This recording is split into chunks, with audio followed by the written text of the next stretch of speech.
Okay, greetings everybody. Welcome back. We are, believe it or not, someone made a great comment today, Lee. Is there a summary? Is there a final to all these series that are? Of course, there's always the finale. Today, God willing, Hashem should help us here. We will finish the subject. This I will call part 5. Okay, part 5. Jews and Gentiles, end of days, will they reunite? Okay. Just a short summary of the summary. Last week we spoke about some very, very important things. We brought in the verse in the prophets of Tzfania. We saw chapter 3, verse 9. There is a verse that in the end of days, the nations and the Jewish people will join in together to worship one God. We said, what exactly does that mean? So number one, when we see that verse, we have to understand that there's a context behind that. And you have to read the entire story back and forth to understand what exactly he's talking about. All the commentaries explain that these people that will want to go and join the Jewish people, or shoulders to shoulder to be with the Jewish people, this is a very small community because of the fact that the majority, if you read the verses before, the majority have been destroyed. Their wickedness has destroyed them. So we're talking about, number one, we're talking about a very, very small community. And number two, we explained last week that you might see somebody that's a very nice person, and he's very kind, and he has a great heart, and he's charitable. It's all true. He might have good manners, but he's wicked. Why? Because if you're not observing one of the 7 commandments of Noah, it doesn't matter how nice you are. You might be the biggest nice guy in the world, but you are a wicked person because there's certain principles, and if you're not following those principles, you're out. You're out of the field. You're out of the park. Okay, so that's number one. Number two, we looked at the various places in the Torah which quote this verse, and we saw basically 3 major places. Number one, we saw the tractate of Brachot, page 57, side B. We saw the tractate of Avodah Zarah, page 24, side B. We saw Yevamot, tractate Yevamot, also 24, side B. We saw them bringing down this verse in the prophet Tzfania, and explaining what it means. Most of the opinion is the following, that in the end of days, there will be a group of people, once again, after the masses have been destroyed, there will be a group of people that will say, we want to join the Jewish people. They will not be accepted by the mainstream Jewish court, the Gedolei Hador, the tremendous leaders of the generation, rabbis of the generation. They will not be accepted. Why? Because there's a principle that in good times, when the Jewish people are monetarily, spiritually, etc., great, ruling over the world, ruling over a lot of places, are a superpower. Therefore, anybody that comes to join the Jewish people, you have to be very, very skeptical about their intentions, because it's probably because they just want to join the bandwagon. And as we said, we don't like those bandwagon fans, because those people that like the Dallas Cowboys and the people like the Golden State Warriors in basketball, they're just looking for the winning team to, cheer on. But that's not Judaism. That ain't life. Okay, so we understood that these people will not be accepted. However, there might be some minority courts, some under-the-table courts, Jewish courts, that will accept them, or they themselves will convert, which means that they do not go through any conversion process, though they now consider themselves to be Jews. Which is very interesting, because today you could go into social media and you'll see very weird things happening, like like Gentiles wearing a talis, or putting on a kippah on their heads, or blowing the shofar. They definitely blew it, but I'm talking about blowing the shofar. So you see all these kinds of unusual, like we are Jewish kind of, or We are family. Remember that one? Talking to my brothers and my sisters. Yeah, we are family. Okay, those people, all of a sudden, they're the real Jews or whatever it is. So that's how it's going to go down. That's what we discussed in the past class. So in a very, very important Rambam, Maimonides, we're in the book that's called Kedusha, Holiness, the laws of illegal relations, chapter 13, laws 14, 15, and 16. Now, this is a very, very important Rambam. It's a cornerstone. And he writes the following. He talks about the fact that if you think that Shimshon, when he would marry Gentile women, or King Solomon when he married Gentile women, if you think that he did not convert them, you're very, very wrong. Right? You're very, very wrong. What happened? He says this is the secret of the issue. Here's the secret. The real way to accept converts is the following. That if a woman or man wants to convert, we have to check them, make sure that they're not coming for monetary benefits, or we're making sure that they do not want some kind of position, some kind of job, or maybe a political post, or because of the fact that they're afraid of the Jewish people. There were certain times, a minority period of times, people were afraid of Jews, if you can believe it or not. So maybe they're becoming Jewish because they're afraid of us. And if it's a male figure, we check to make sure that he's not after marrying a certain, maybe he wants to marry a certain Jewish woman. So therefore, that's why he's converting. So we check out who he's dating lately. And if it's a woman, we check out what males they are been dating lately, recently. Maybe she's looking to find a nice Jewish boy, a nice Jewish boy. That's the proper accent to say it in, from Brooklyn. And so therefore, it's very important that the court checks them out. That's the true way. If they do not find anything suspicious, then we explain to them the yoke of heaven, and that it's very, very difficult to be a Jew. There's so many commandments, 613. If they accept it upon themselves, and they come back to us and they're willing to agree to those conditions, we accept them. As it says by Ruth, we discussed last week, true converts, like Naamah HaAmmonit, who married King Solomon, or Ruth from the nation of Moab. We see that once again she came back again and again after she was turned down. After she was rejected, she came back one more time, one more time, one more time. And therefore the Rambam writes, therefore, know that the high Jewish courts did not receive converts in the times of King David and King Solomon. Why? In the times of David, because people were afraid of David, so they might have been wanted to convert to stay alive. In the times of Solomon, it was because of the fact that he was very wealthy and the Jewish people were very well-to-do. It was a very well-to-do kingdom, so therefore people were after, probably after ulterior motives there in their conversion. And he says the following.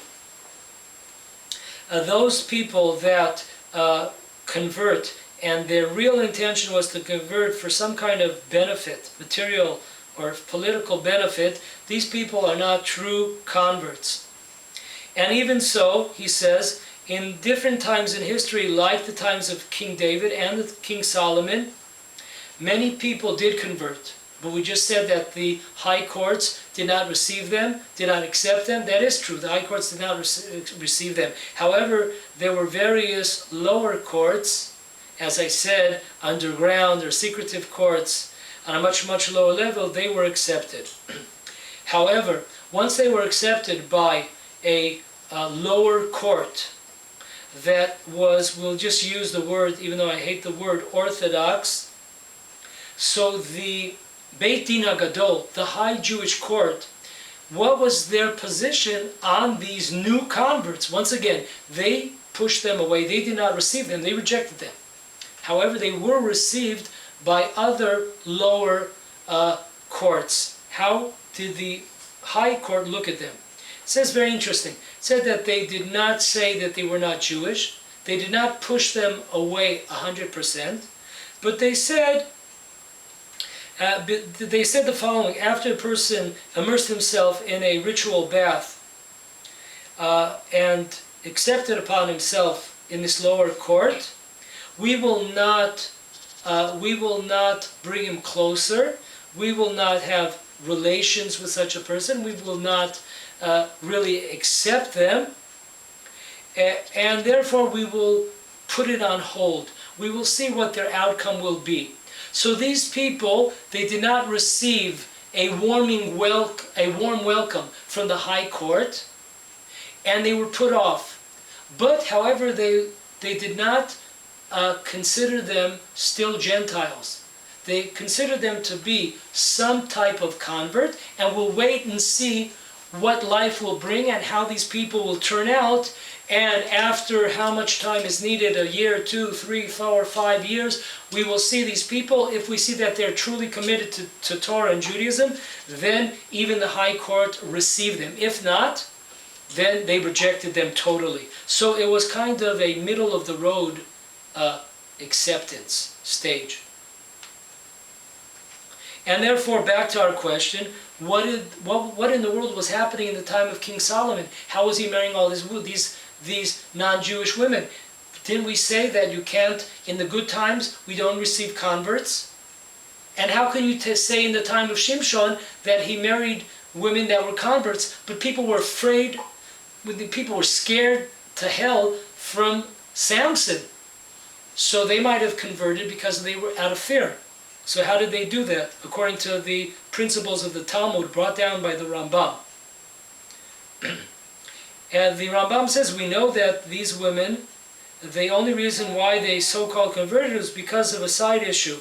They had some kind of interest here. And they were not accepted, of course, by the high courts. And the Torah looks at them as if they're Gentiles. Once again, they're not Gentiles, because the Rambam just said a few lines before that once they were accepted by a lower court, they are considered to be some type of convert by the higher court, but we have to kick back and wait to see what's going to be their outcome. So, but it means the Torah looked at them as so-called, still, so to speak, they're still non-Jews, because of the fact that their actions are very, very clear. Why they joined the Jewish people was only because of their interests. So that was the story. So that was the idea. The idea was that these women were accepted by lower courts, and later most of them, 99% of them, turned out to be still Gentiles and not converts. But there's a middle stage where the rabbis of the high court would wait to see what their outcome would be. Okay. We have a very interesting commentator here, the Meshech Chochmah.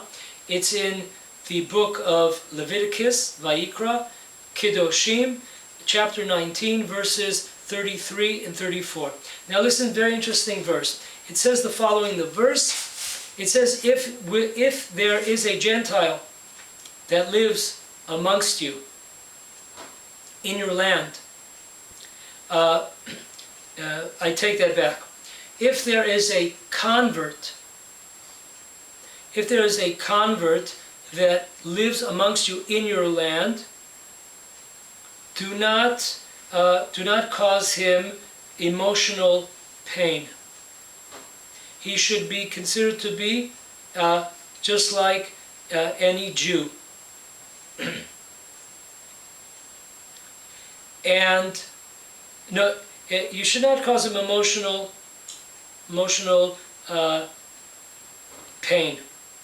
And then it goes on to say that the convert that lives amongst you, he is equal, and you should love him. So once again, we have the Meshech Chochmah, an unbelievable Torah here. In his commentary, he says an unbelievable thing.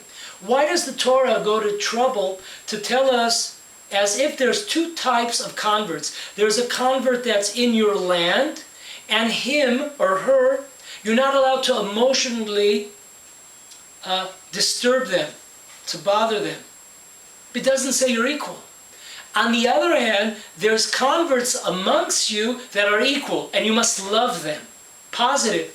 One is a negative, stay away from, hurting somebody, and the other one is a positive. Why is that? And the unbelievable Torah here. So the Meshech Chochmah says in his commentary the following.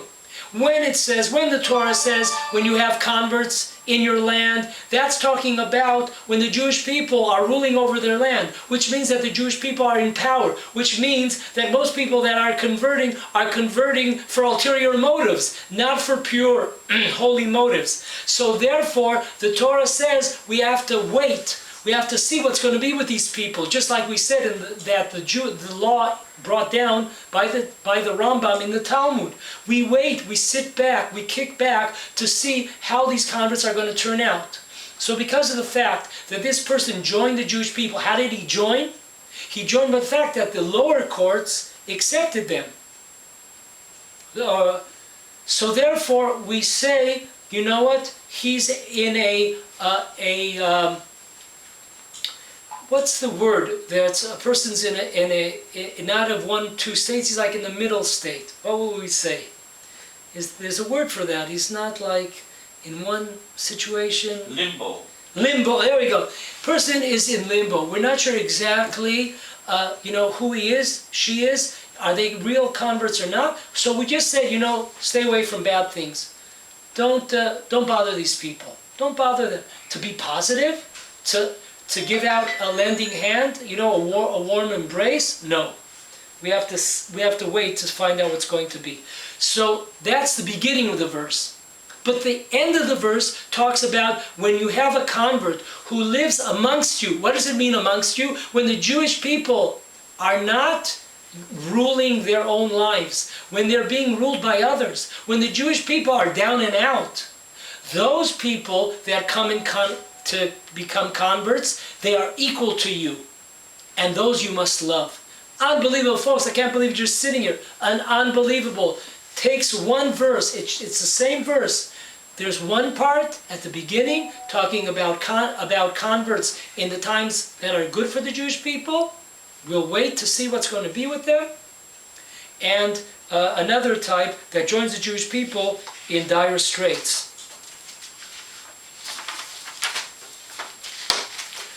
The law of the Talmud, the law that's brought down by the Rambam, we should ask some questions. If this is so, when times are good, then Gentiles are not allowed to convert, at least by the higher courts. So how could it be that we see various characters that did convert? We see, for example, a person like Yitro. How was he able to convert? The Jewish people were on the top of the world, right? Yitro meets up with the Jewish people in the desert. The Jewish people are living a miraculous life. They have manna bread. They have no need to go to the bathroom. They have water, the well of Miriam, and they have the protection of the tabernacles, of the booths, So why was he accepted into the Jewish people? Number one. Number two, Moses accepted all these multitudes of people that lived in Egypt when the Jewish people left Egypt. How was he able to do that?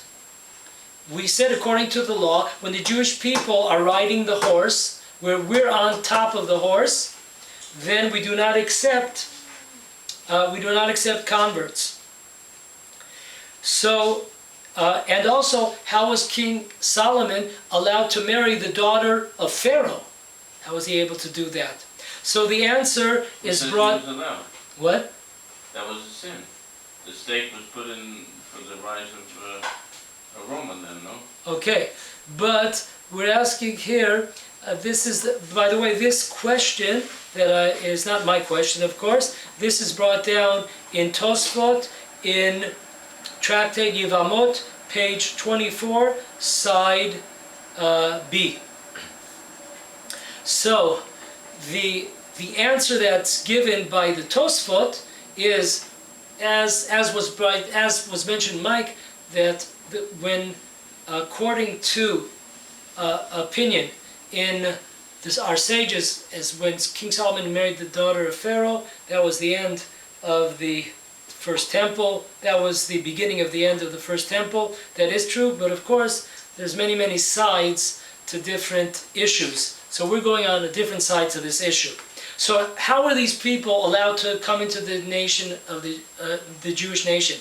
And he gives a very simple answer. He gives the following answer. That if you look at these people, for example, the daughter of Pharaoh. The daughter of Pharaoh, the court was not suspicious that she was doing it for ulterior motives. Why? Because she didn't need any money, she didn't need any publicity, she didn't need any honor. She's the daughter of Pharaoh, you know what I'm saying? She lived a luxurious life, a life of, kingship. So therefore, there's no worry. The court was not worried about, oh, we can't accept you because of the fact that maybe you want money. But she had all the money. So that wasn't a problem. Yitro, the same thing. The Torah teaches us that Yitro, okay, he was the head priest of the country of Midian. He was the head honcho. If he's the head honcho, he doesn't need our glory, he doesn't need our honor, he doesn't need our money. So therefore he was accepted into the Jewish people. Once again, when we see that there's no ulterior motive, we accept those people. Now interesting... He came after the great victories, the greatest victories in history, the miracles of that, and that's even... Who are we talking about? So you said Yitro, no? Right. So he came after the great victories, and the hand of God was... right. Jews were on the That's the question. I mentioned that he also came with the tremendous miracles in the desert for the Jewish people. So the answer is, that's true. But he himself was a person who was a noble person, and therefore the Moses court did not suspect him that he has some kind of, he's looking for honor or he's looking for money, because he himself was a person that was a king himself. He was the Kohen of Midian. Erev Rav, the multitudes of nations, is very interesting. How were they accepted? So the Iyun Yaakov says the following. This is very interesting. That because of the fact that even though the 10 plagues happened, that's true, 10 plagues did happen, still the Jewish people are going out into a desert. That ain't too fun. Like what's going to be? Where's our, a person's going out on a date. They usually want to know, like, how are we going to make it? Monetarily wise, how are we going to make it over here? What's your occupation? Are you going to sit? Are you going to study? How are we going to make it in this world? So, by the fact that the Jewish people, it is true that they experienced miracles in Egypt, but number one, the Egyptians were very used to all kinds of forms of, magic, etc. And number two, they're going out into a desert, so that's not too, Moses decided that they don't have too many ulterior motives, because what kind of crazy person is going to go out and convert to go into an unknown? You don't know, you could be killed. In a day or two or three, you're fried. So anyways, we see here that the principle always exists, that when we suspect somebody, that that either he's not accepted he's definitely not accepted by the high courts, and it could be that they themselves convert on their own, or they are converted by a mediocre or lower court, and the higher court sits on the fence, kicks back on the fence to see in limbo what's going to be with this person. Okay, now the next question we have to ask ourselves is, we have a situation where people are going to convert. We got that. Whether they do it within themselves, got it. Whether they're going to be received by lower courts, got it. But what's the end result, right? We said that the higher court sits in limbo to see what's going to be the end. And the Torah gives us a insight of what's going to be with these people that convert in the end of days. So our first source is in the Talmud tractate. Actually the Yerushalmi in Jerusalem Talmud. We're in the tractate of Avodah Zarah, idol worshipping. We're in the first chapter, the first law. It says the following, that Rabbi Chia, the son of Luliani, in the name of Rav Hoshaya, says that in the end of days, the nations of the world that are remaining, once again after the big battles of Gog and Magog, the 70 nations, we're talking about still the few that will remain. The majority of the wicked are no longer with us. We're talking about the few here. But what's going to be with this few? So amongst the few, here's what's going to be with many of them. Amongst the few, the following: they will receive upon themselves, they will accept upon themselves all the commandments of the Jewish people. Amazing. They once had 7 commandments, they probably didn't observe them, and now not only do they say we're going to observe the 7 commandments, but we're also going to observe all the commandments. Very interesting. And what are they going to do? So they're going to observe all the commandments. As is written in the prophet Tzfania. Remember that 3:9, that all the nations will come and say, let's go together with the Jewish people, shoulder to shoulder, worship the same God. These are the people, they will receive all the commandments of the Torah. But what's going to be? And then when in a later stage, they will throw away all these commandments. They will take their talit off, it says. They will take off their tefillin, what do they call them? Phylacteries. And they will throw them off. And this will be after they received. So there will be a period, it doesn't say how long after, but after a certain period of time, all these converts, so to speak, all these converts who accepted upon themselves the yoke of heaven, so to speak, and all the commandments, so they will be, they will throw it all away. By the way, this is not just the Jerusalem Talmud, but you could look it up also in the Babylonian Talmud on the Avodah idol worshipping tractate, page 3, side 2. It says exactly the same thing. That in the end of days, God will give them the commandment. We spoke about this last week and the week before. It will give them a commandment of Sukkah. They will accept it. The Talmud goes on and gives another possibility in the end of days, that the nations will receive all of the Torah, but then they will throw it all away shortly after that. Another source that we see something very similar, we're in the Jerusalemite Talmud, Nidarim. We're in the 3rd chapter, 7th law. It says the following, in the name Rabbi Acha, in the name of Rav Chia, says that in the end of days, that Esav and his descendants, they will be sitting, they will bring themselves, enter the Garden of Eden with the righteous people of the Jewish, with the righteous Jewish people. And what will Hashem do? Hashem will bring them out and throw them out of the Garden of Eden. So once again, very interesting, we see this verse in Tzfania, which talks about the coming together of the Jews and the nations of the world, is actually something which is, there's a lot of deceit that's going along. and they're trying to show that they're the same. They're trying to prove that they're the same as the Jewish people, and they're not, and Hashem picks them out and throws them away.